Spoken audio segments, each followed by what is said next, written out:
Hi everyone, my name is Dan Wellman. Welcome to my course, Building Reusable Angular Components Using Schematics. I'm a lead UI developer at SS&C.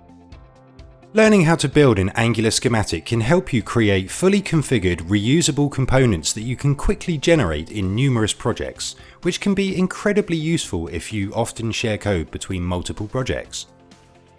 In this course, we are going to see how we can build a schematic that can be used with the Angular CLI tool to automatically generate a fully configured group of Angular material components that work together to form a three-step guided process, like a checkout process.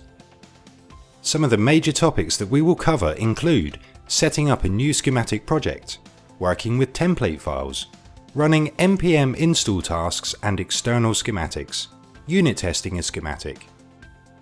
By the end of this course, you'll know the complete development lifecycle for an ng-generate schematic that generates new code in an existing project, starting out at setting up the initial schematic and ending up with publishing it to the public npm registry. Before beginning the course, you should be familiar with using the Angular CLI to create new projects and generate new components. Previous experience with Angular material is useful, but not entirely required. I hope you'll join me on this journey to learn how to build a schematic with the Building Reusable Angular Components Using Schematics course at Pluralsight.